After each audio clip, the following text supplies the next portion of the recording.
Part 1 of the Battle of Russia, you saw the Russian people's historic defense of their land against centuries of unsuccessful invaders.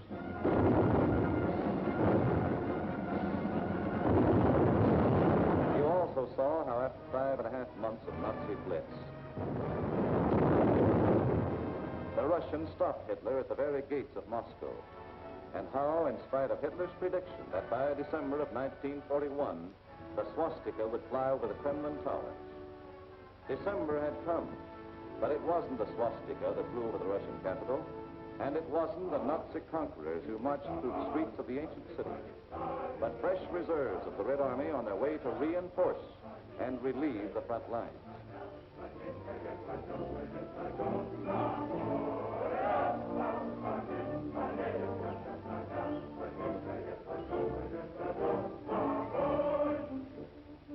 The Russians read this appeal and knew what it meant.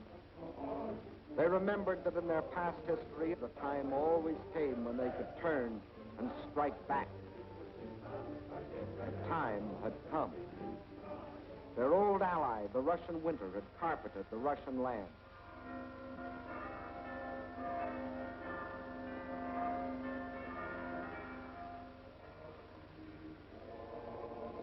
And while in the churches of Russia, men of God prayed for victory against the invader,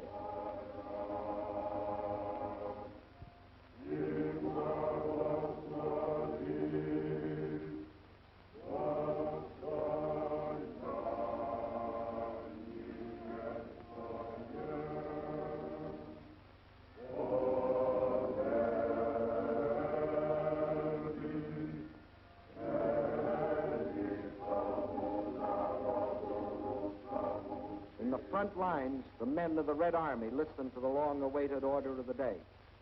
The whole world is looking to you to destroy the German horde. The war you are fighting is a war of liberation, a just war.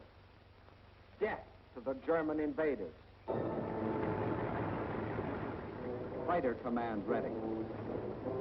Bomber command ready. Parachutists ready. Artillery in position. Tanks manned. Cavalry in position. Infantry ready. Beyond those hills is the enemy. Alive! Alive! Alive! Alive! Alive!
Now it was the Germans' turn to fight for their lives.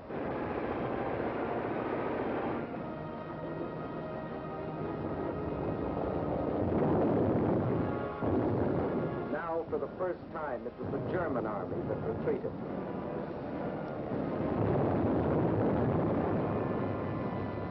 Now it was for the Germans to learn the terrors of strafing.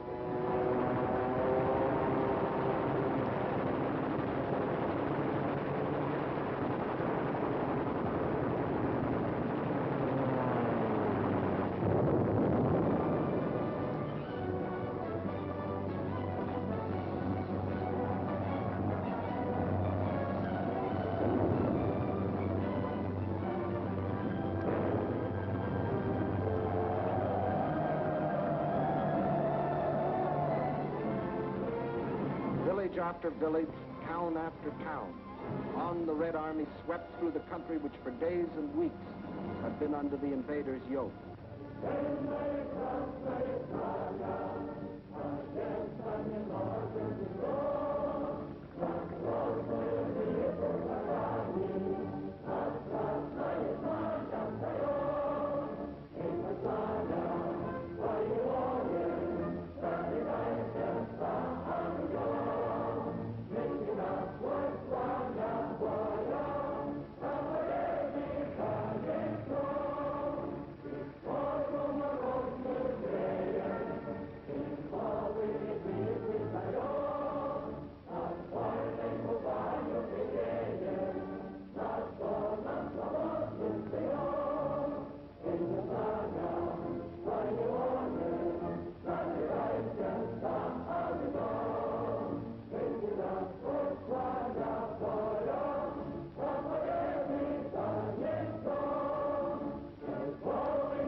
Out of the cellars, out of the forests, out of only they know what hiding places, come the men and the women and the children that had once called these towns home. Soldiers and guerrillas find wives and mothers. Friends are reunited. There is thanksgiving in their streets, thanksgiving in their hearts. But there is also something else, something they will never forget, their ruined homes. The shattered towns they once had known as thriving and prosperous communities. They stand gutted now, ghostly relics of what they once had been. Nothing has been spared.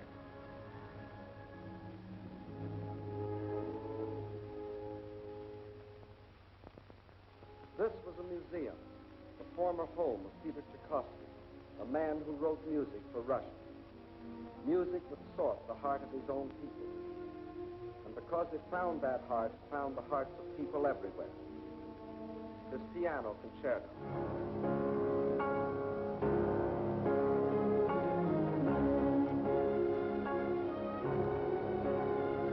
The Fifth Symphony.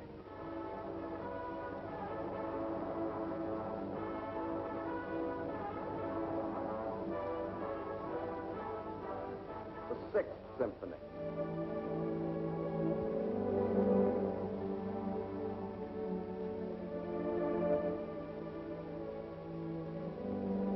His work was, is, and always will be inspiration to countless millions. But it brought only one inspiration to the Nazis: vandalism.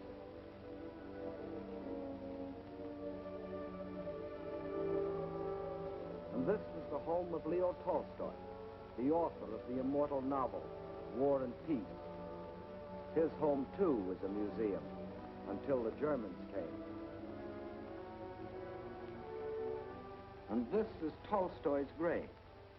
If the Nazis buried nearby had read his famous book, they would have learned their fate beforehand. But there were other dead the Nazis didn't bury.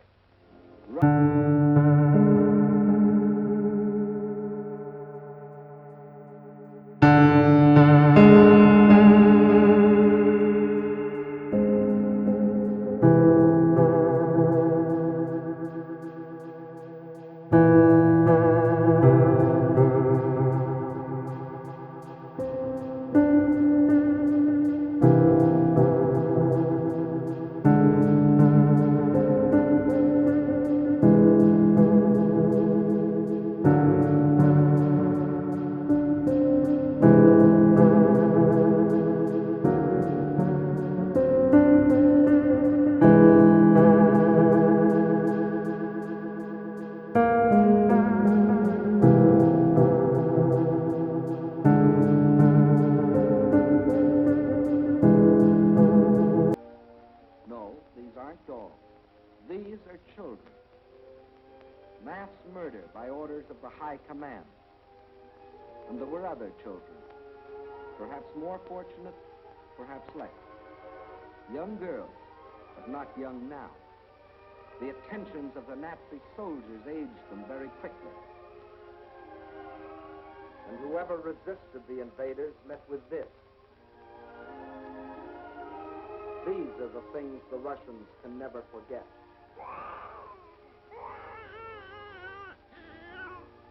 These are the things the Russians will never forget. These are the reasons why every Russian pledged his life to uphold this sacred oath.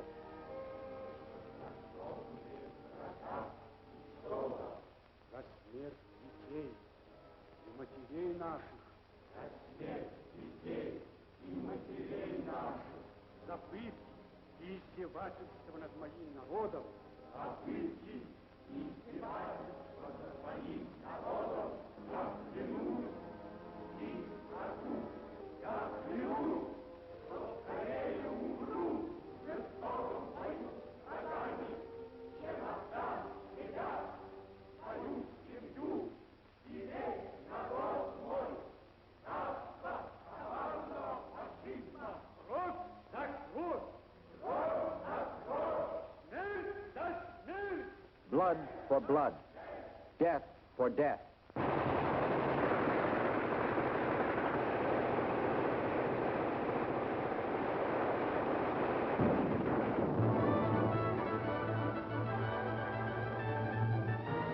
That is the reason the Russians smashed on, deeper and deeper, along the entire front from Rostov to Leningrad. Nowhere could the tide of Russian pressure be stopped. And by spring of 1942, this area was delivered from the Germans. But this was not the important result. Not that this town or that village was retaken, but that the whole legend of Nazi invincibility had been shattered. German armies could retreat too. German armies could be defeated. German troops could be captured.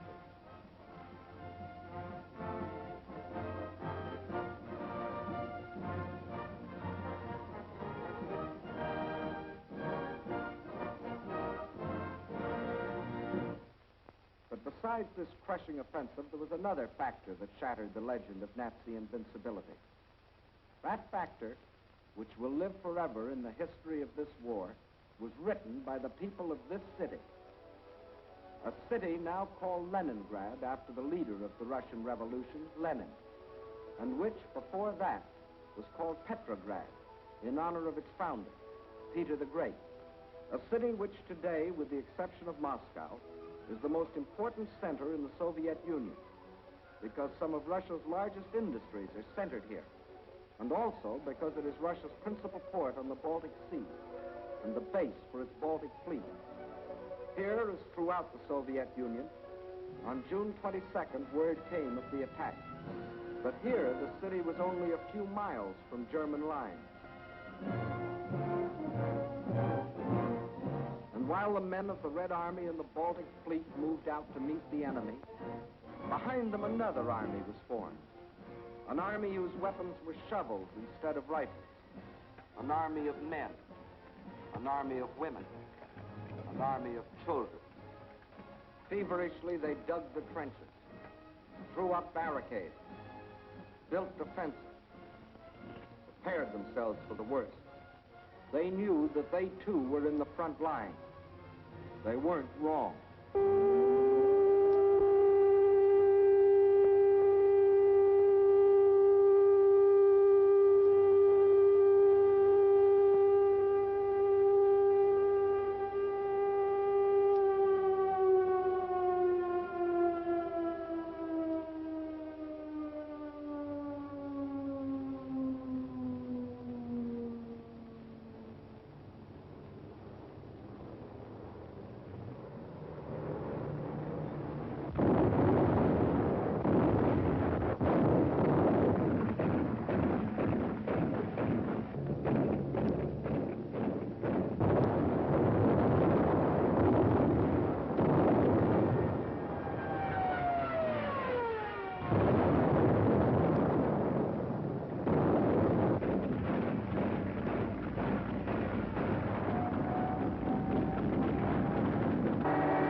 Leningrad's baptism of fire didn't stop with the darkness.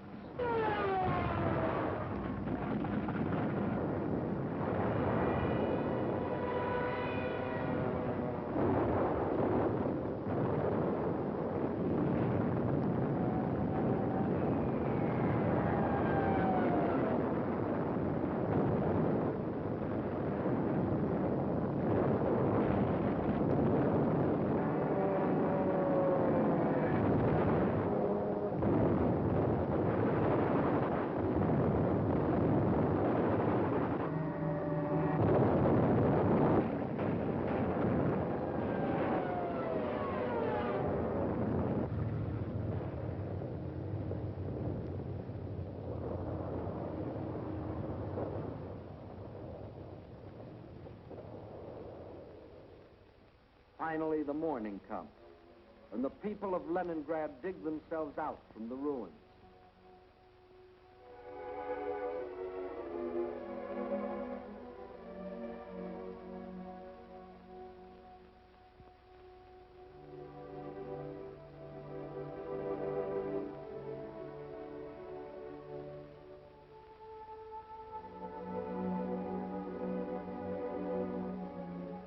They seem very similar here to the people of London, of Rotterdam, of Warsaw. As in those cities, there were ruined homes, museums, and other important military objectives, like the Russian Dumbo from the Leningrad Zoo. But there was one important difference. Bombing from the air was only one small part of what the people of Leningrad had to face. In September, the Nazis surrounded the city and announced it was cut off and doomed. The German commander sent the city an ultimatum demanding its surrender. He is still waiting for the answer. Thus began the siege of Leningrad, a siege that was to last for nearly 17 months. In Leningrad, as everywhere else in Russia, the winter came early that year. A cold, hard winter, the hardest in years. But here, unlike everywhere else in Russia, the winter wasn't an ally, but an enemy. Here, the 10, 20, 30 below zero temperatures could only mean more suffering, more hardship. In the trenches outside the city, trenches of snow and of ice, the defenders stuck firm to their oath, to die if necessary, but not to go backward one more step. And the enemy, in spite of all its efforts, was stopped at the very gates of the city. A city now facing disease, famine, destitution. There was no oil for fuel, no power for the electric line, but the people defied the elements and trudged the necessary miles to lathe and workbench. The pipes froze, water was shut off, so they dug holes through the streets until they could get to water.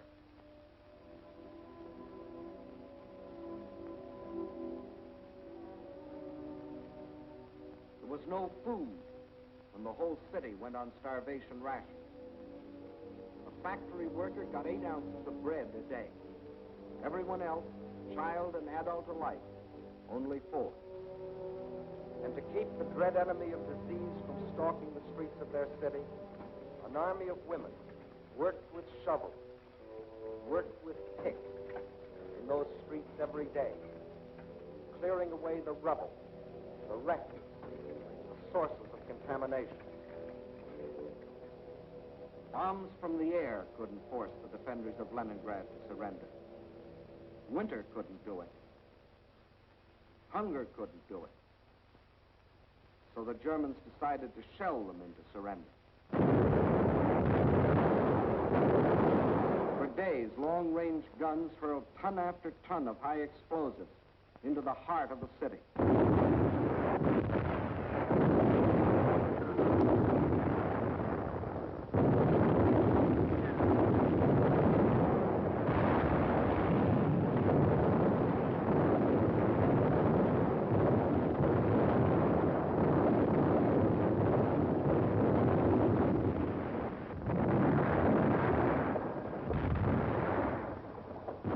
The more the people of Leningrad were shelled, the harder they worked.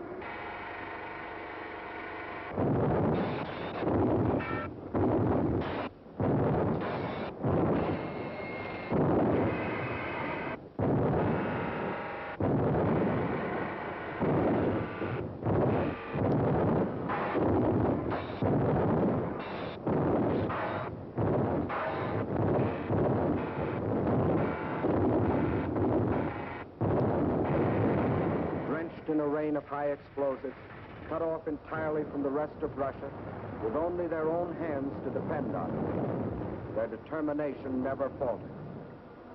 Every day, more people died of cold, disease, hunger. This was Leningrad in its darkest hour.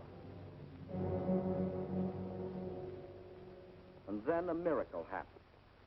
To the west of Leningrad is the Baltic Sea, and to the east and north is Lake Ladoga, 7,000 square miles of inland water.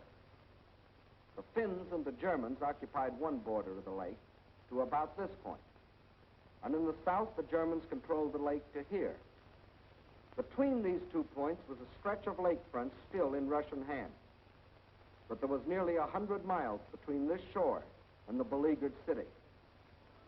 100 miles of what had been open water and was now snow-covered ice.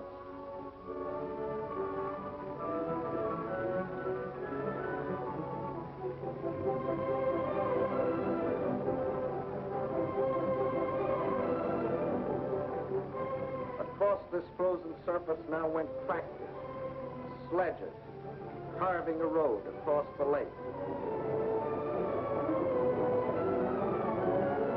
And soon across this highway, from the far side of the lake, poured a stream of trucks, bringing in food, oil, grain, fuel, truckload after truckload of fresh life for the people of the city. Too late, the Germans discovered that they had left one avenue of rescue open.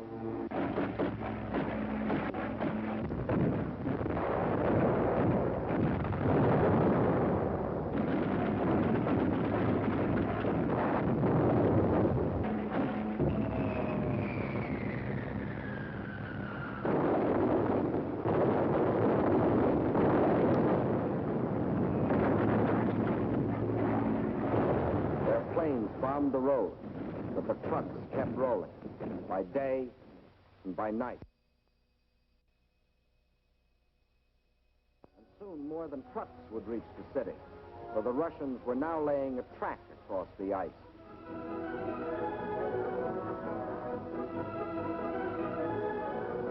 To the heroes of Leningrad, says the inscription on this locomotive as it starts its pioneer voyage. From the far shore of the lake, it brings food, medicine, supplies of all kinds. Across the lake and into Leningrad, this train is but the first of many. Trains that not only brought in supplies, but that could take out the wounded, the sick women, the half-frozen children. All those that needed better care. All winter long, the lake traffic continued. And all through that terrible winter, the men of the Red Army, outside the city, found the strength not only to defend, but to attack. Time after time, they hurled themselves against the invader, driving him inch by inch back from the city's outskirts.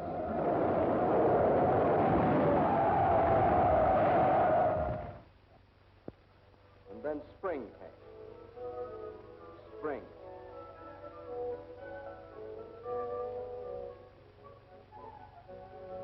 Outside Leningrad, the snows begin to thaw, and German bodies are washed from their icebox graves, mute evidence of Russian tenacity. The warm breath of spring is felt, too, on the frozen surface of Lake Ladoga, but the trucks continue to roll, even though the ice is melting beneath them.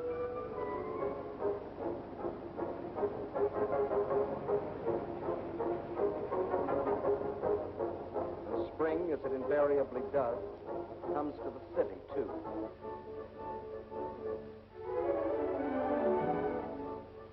Spring is more than a new season to the people of Leningrad. It's a new life. The city begins to breathe again. For the first time in months, the trolleys ran.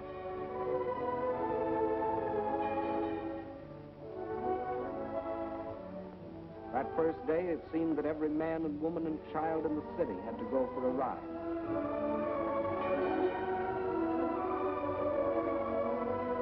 This was life again.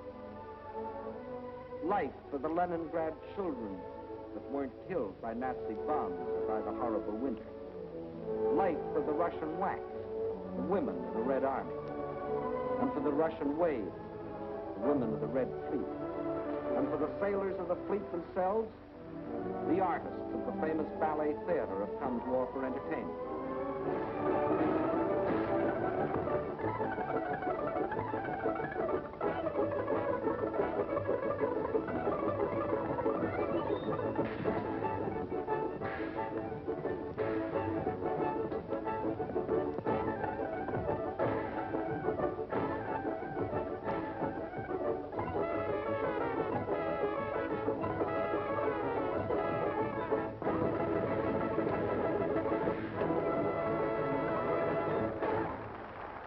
Spring is here. Summer is coming. And Leningrad is still free. Although some Germans did finally succeed in getting into the city. But under different circumstances than they had anticipated.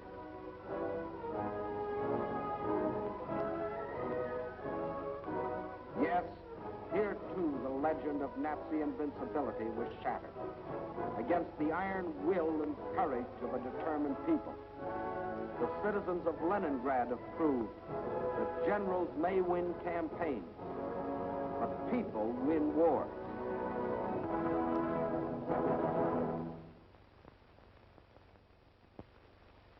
By summer of 1942, new posters were appearing in the streets of Moscow.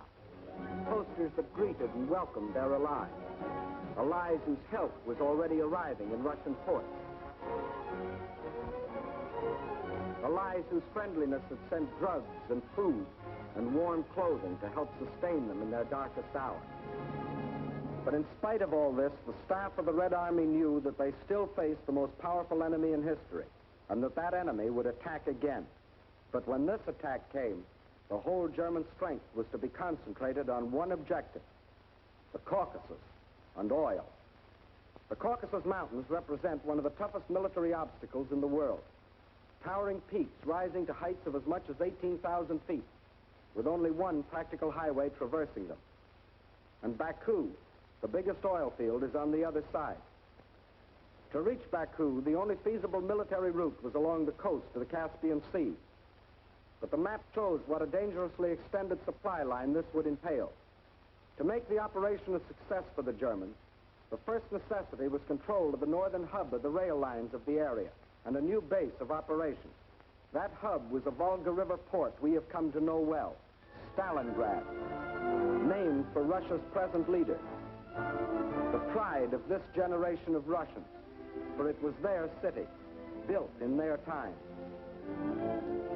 With the capture of Stalingrad, the Nazis would have a base from which to launch a flanking attack on Moscow. With one master stroke, the Russian armies to the south would be cut off from help. And in the north, Russian factories, Russian farms, and Russian armies would be practically cut off from Caucasus oil, and also from American and British supplies, which were shipped to Russia through Iran and Iraq. German control of the entrance to the Volga and its two main ports, Astrakhan and Stalingrad, would be a crippling blow for Russia. For the Volga is the vital artery through which flowed the lifeblood of supply. Early in May, the German offensive began along a front extending from Kursk to the Crimea. Within 2 weeks, the Nazi steamroller had overrun the Kerch Peninsula, although 2 months more were to elapse before embattled Sevastopol finally fell, giving the Nazis complete control of the Crimea and the southern route to the Caucasian oil fields.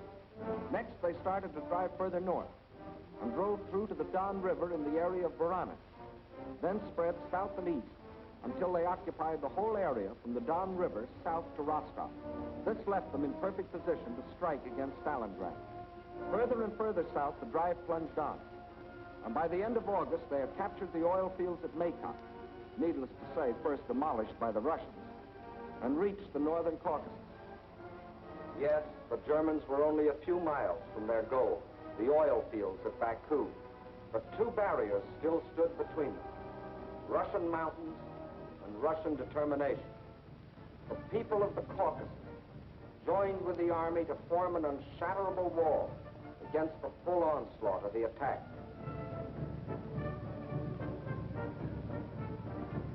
Further north, the Nazi pincers were within 15 miles of Stalingrad. This city had become the focal point of the whole campaign.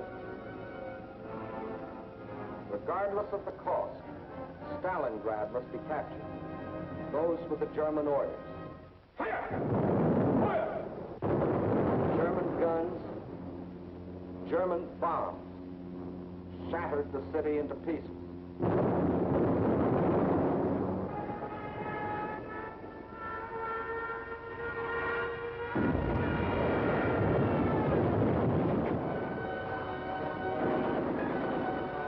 By September 20th, the Germans, after 30 days of grueling and ceaseless fighting, battled their way into the city's outskirts.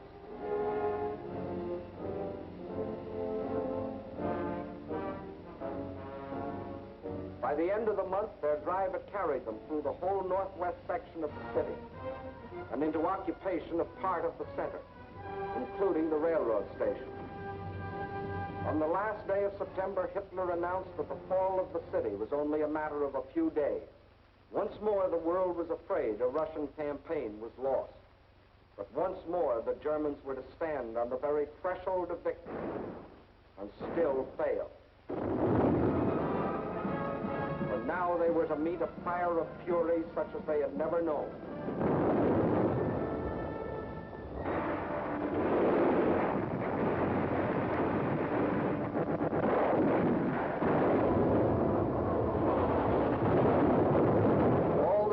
Before, the battles waged in the streets of Kiev, Rostov, Odessa, Sevastopol, these were all preludes to what happened in Stalingrad.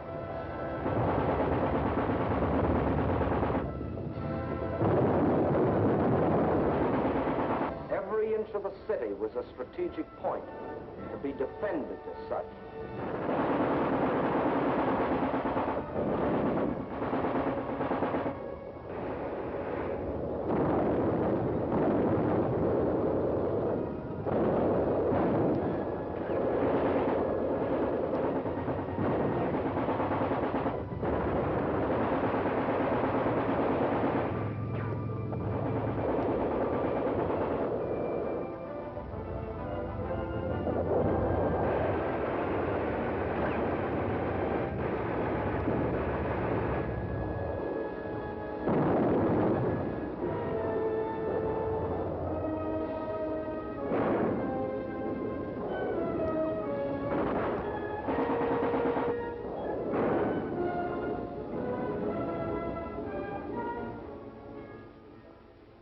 By the end of October, snow covered Stalingrad. From the air, the Germans tried to force the surrender of the Russian-held part of the city.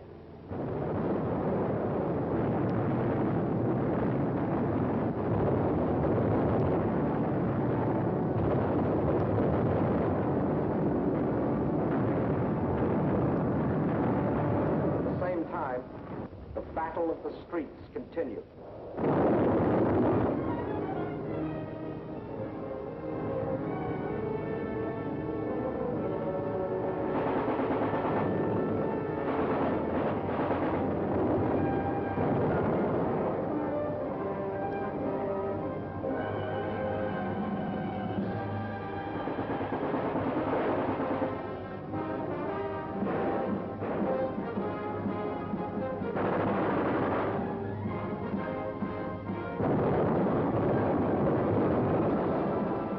November dawned, the Russians were no longer defending their city inch by inch. Inch by inch, they were regaining it.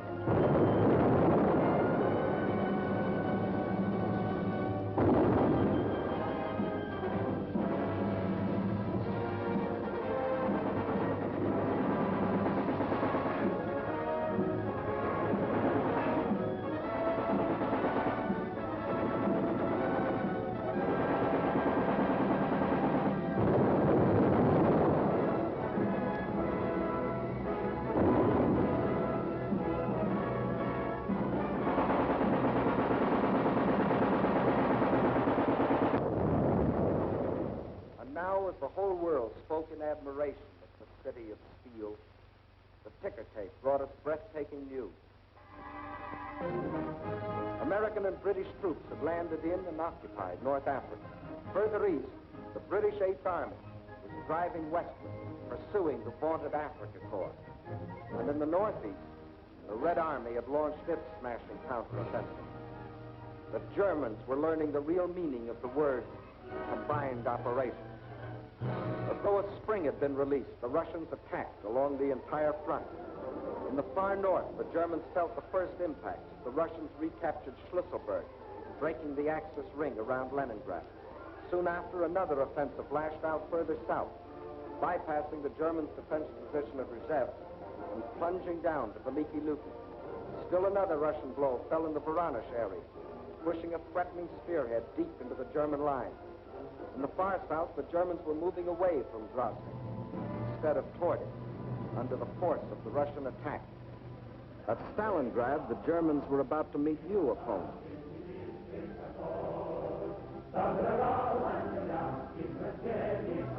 Fresh reserves were arriving from far Siberia.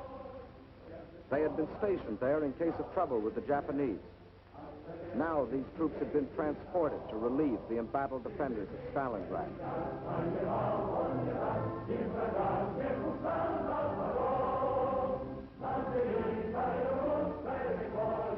And as the reserves entered the city, at headquarters, the commanders of three Russian armies were meeting.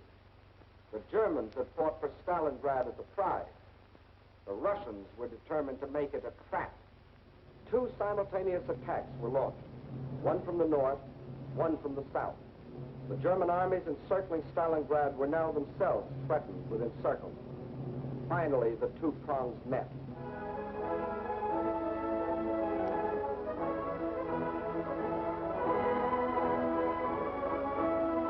These battle-hardened soldiers of the Northern Army and soldiers of the Southern were emotional as children as they greeted each other. They knew this meeting meant the salvation of Stalingrad and of their country. And on this Christmas of 1942, the people of the Soviet Union can celebrate with happy hearts. They have received a most precious gift from the men of their army, the assurance of ultimate victory. Just as in our hometowns, it is the Children's Day in Moscow. It is a happier Christmas this year. Today, there are no German bombers overhead.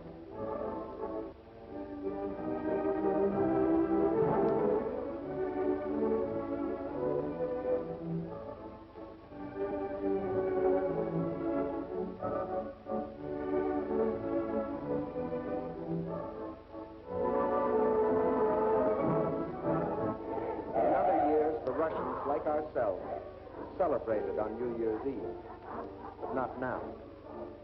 The factories are just as busy as on any other night. The moment comes. It is the New Year. С Новым годом!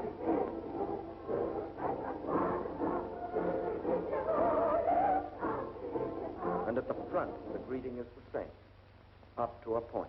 С Новым годом, гвардейцы! Огонь!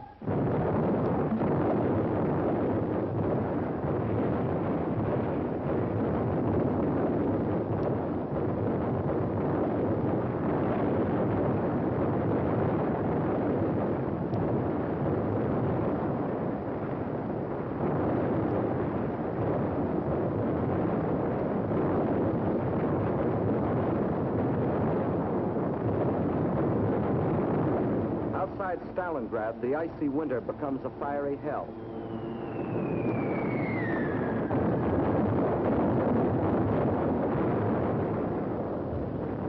Here are concentrated the latest in Russian equipment. Flamethrowers, ice gliders, used here by shock troops to capture airfields in advance of the main army. Rocket guns, Katyusha, the Russians call them.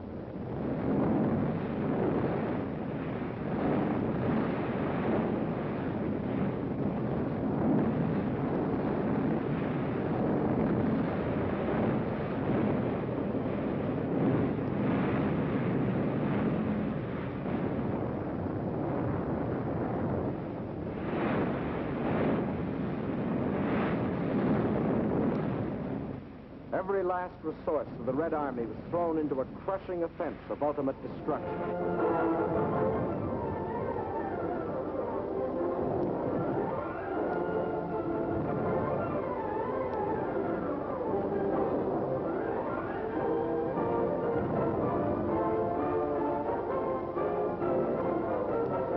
This was Kyle and Kessel with a vengeance. But the Nazis were getting Kessel instead of the Russians. And on February the 2nd, 1943, after 162 days of the heaviest fighting in the history of warfare, the last shot was fired. Peace came to Stalingrad. In the shattered streets, the blasted ruins, the ghastly evidence of their ordeal, the defenders of the city greet the rescuing army of the dawn. Stalingrad is free. The Nazis had capitulated.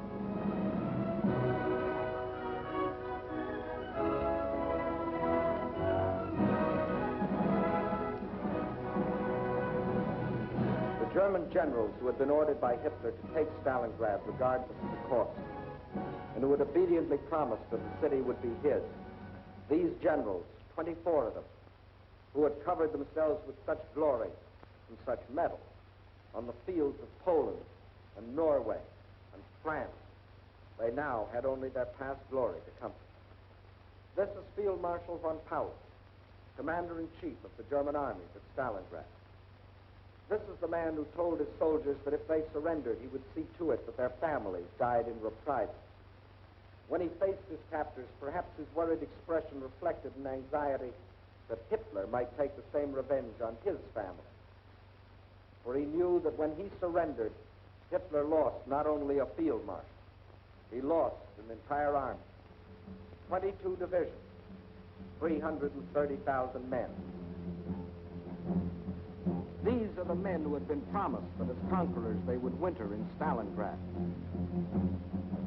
Well, it was winter, and this was Stalingrad. Here were the conquerors.